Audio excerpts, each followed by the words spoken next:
Hello everyone, Radhe Radhe. कैसे हो आप सब? आई होप कि आप सब अच्छे ही होंगे और स्वस्थ होंगे। आप सभी का स्वागत है आपके चैनल कुसुम फैमिली ब्लॉग में।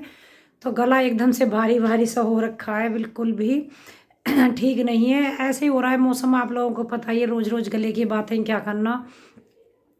और आप लोग बताना सब कैसे हो। ठंड बहुत बढ़ती बढ़ती चली जा रही है धीरे धीरे। दिसंबर का महीना चल रहा है और आज मुझे जाना है अपने ससुराल।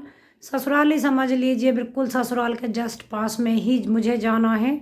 तो आप लोगों का आज मैं वहाँ का वीडियो शेयर करूँगी। मेरी ससुराल कहाँ पर है, पूरा एरिया मतलब वहाँ का मैं आप लोगों के साथ शेयर करूँगी, दिखाऊँगी।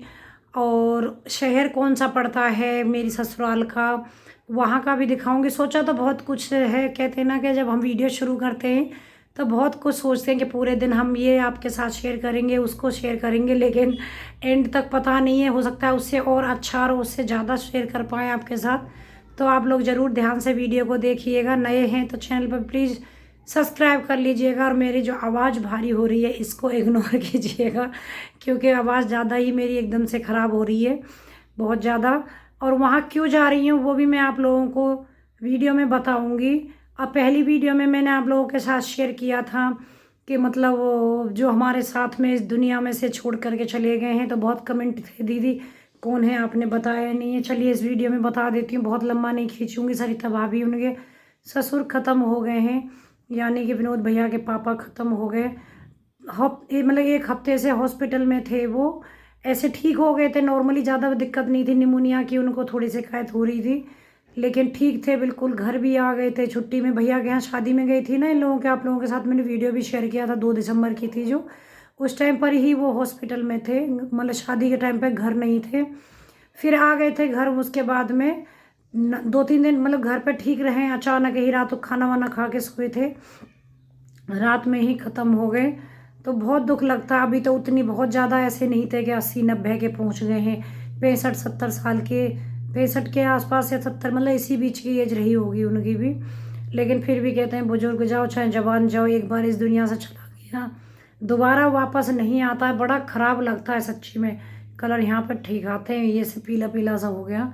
तो वो चीज़ मतलब बहुत खलती है। और फिर जिसमें माँ बाप चले जाएं तो इस दुनिया से बहुत ख़राब लगता है। तो सरिता भाभी वहीं पर रुक गई हैं, मैं जाके वापस आ गई थी उस दिन, क्योंकि 13वीं तक वो लोग उधर ही रुकेंगे वहाँ पर ही।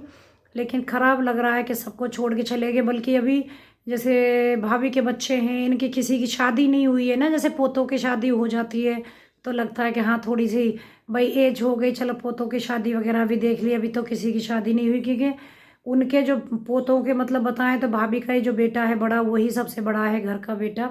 तो अभी शुभम की शादी नहीं हुई है, तो सबको यही खल रहा था। खैर कहते हैं ना, जो इस दुनिया में आया है वो एक दिन जाएगा भी।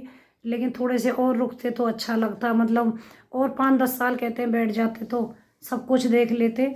तो चलिए आज मैं लेकिन आज जा रही हूँ मैं अपनी ससुराल। वहाँ का तो आप लोगों को पता है, कोई ऐसी जगह का वीडियो शूट नहीं किया जाता और ना ही करना भी नहीं चाहिए। मैंने देखा है, मतलब जान पहचान के बहुत लोग, उनको देखा ऐसे नहीं यूट्यूब के लिए, नॉर्मली ही वीडियो शूट करके लेके आएंगे, फिर व्हाट्सएप पे सबके साथ शेयर करते हैं।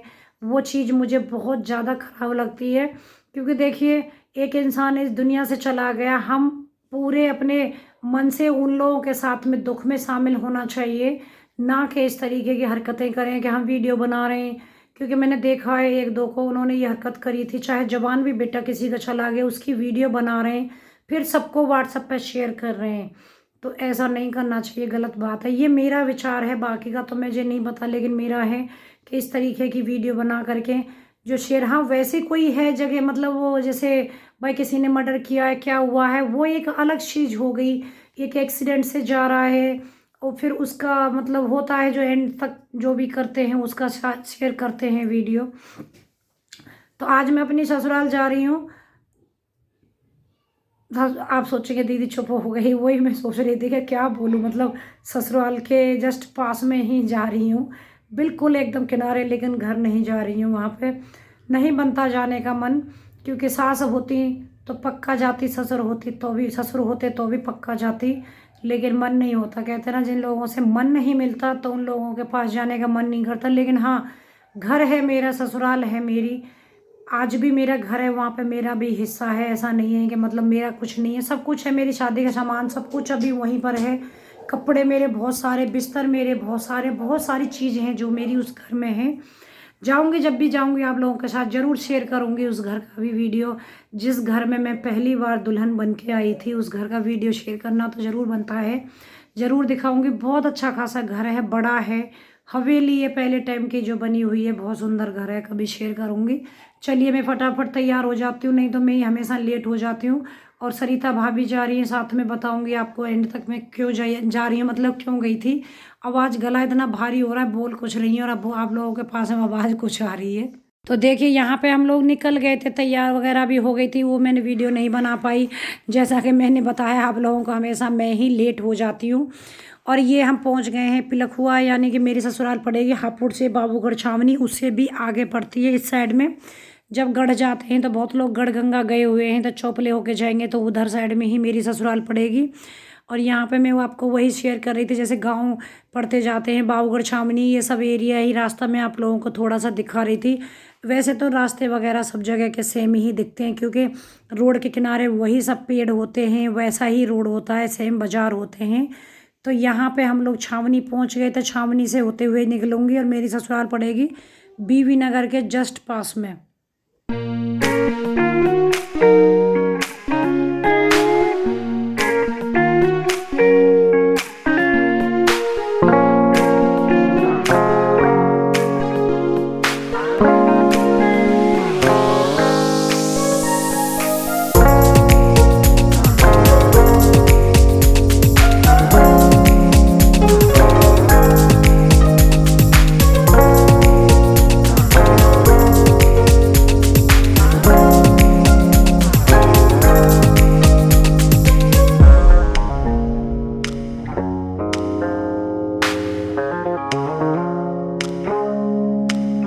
और यहाँ पे मैं गाड़ी में से आप लोगों को कुछ बात करने की कोशिश कर रही थी, लेकिन रास्ता इतना टूटा हुआ है। वैसे आजकल ज़्यादा जगह कहीं के रास्ते टूटे नहीं हैं, लेकिन वो साइड आज भी डेवलपमेंट नहीं कर पाए हैं। तो यहाँ से देखिए हम लोग बीवी नगर के आसपास जस्ट पहुँच चुके हैं। उधर ना गन्ने की खेती बहुत ज़्यादा होती है, तो यहाँ बीवी नगर रुके थे। भाभी ने यहाँ पे कुछ चावल वगैरह लिए थे, मतलब तो यहाँ पे ये जो होता है ना, तेल सरसों का पिलता है, मतलब हमारे यहाँ तो पेलना ही बोलते हैं, वही मैं मशीन आपको दिखा रही थी। तो वो खल निकलती है जो भैंसों के काम में आती है, गाय भैंसों के। उसके बाद मशीन में से यहाँ पे तेल निकलता है इधर को। मुझे पता है बहुत लोग मेरा वीडियो देख के समझ जाएंगे, बीवी नगर में ये एंट्री करते मेरी ससुराल साइड से, वहीं पर ही ये मशीन लग रही थी। तो मैंने कि चलो आप लोगों को दिखाती हूँ तेल कैसे निकलता है सरसों से। तो यहाँ पे ये देखिए कनस्तर है ना, इनके अंदर तेल आ रहा है। अब धीरे धीरे ना तेल में जो थोड़ी खल की शिकायत जो आती है वो नीचे बैठ जाएगी, ऊपर तेल आ जाएगा। फिर उसको दूसरा मतलब जो मेंबर अपने घर के हम कैन वगैरह लेके आते हैं उसमें डाल दिया जाएगा, और फिर उसको तोला जाएगा कै लीटर है, उस हिसाब से इनका पैसा होता है। तो इस टाइप की मशीन होती है जो इंजन से चलती है, पहले बिजली से चलती थी लेकिन आजकल ये इंजन से चलती है। तो ये बीवी नगर का है। और ये यहाँ पे मैंने आपको दूसरे चैनल पे प्रॉपर गन्ना डाल मतलब गुड़ बनाते हुए दिखाया है, तो आप लोग उस चैनल पर भी देखिएगा कि गुड़ कैसे गन्ने के रस से बनाया जाता है।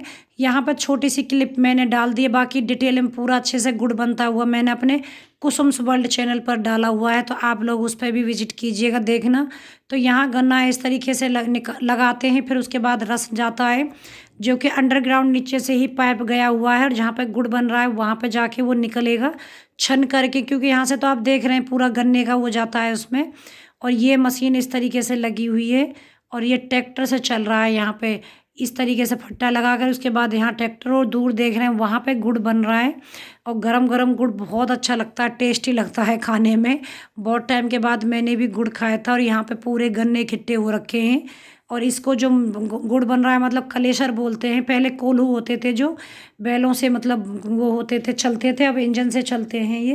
तो देखिए ससुराल से वहाँ से आ गई। अब आपको मैं डिटेल में बताती हूँ, क्योंकि बहुत ज़्यादा घर से सोच के गई थी मैं। जैसे बोला आपको शुरू में, सोचते बहुत कुछ हैं लेकिन उतना नहीं शायद शूट कर पाते। मेरी पड़ोस में ही है, मेरी फ्रेंड है, उनके यहाँ पे प्रोग्राम था, उसी के लिए हम लोग गए थे, जो कि मेरी ससुराल के बिल्कुल जस्ट पास में ही गाँव है।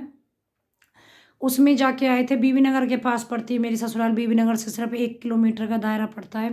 1 किलोमीटर भी नहीं, अब तो वैसे भी गांव बढ़ गए। जब मेरी शादी हुई थी तो बहुत गैप था, लेकिन अब उतना गैप नहीं है, क्योंकि धीरे धीरे आप लोगों को पता है ये शहर हो या गांव हो धीरे धीरे बढ़ते जाते हैं।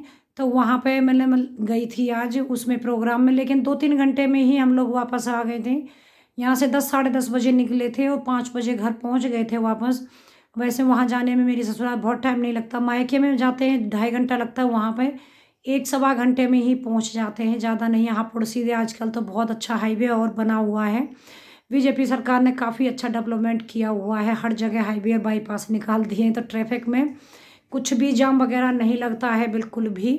तो चलिए वीडियो का एंड करूँगी, कैसा लगा है मुझे कमेंट करके ज़रूर बताइएगा, पसंद आया हो तो प्लीज़ लाइक ज़रूर कर दीजिएगा। तब तक के लिए बाय बाय।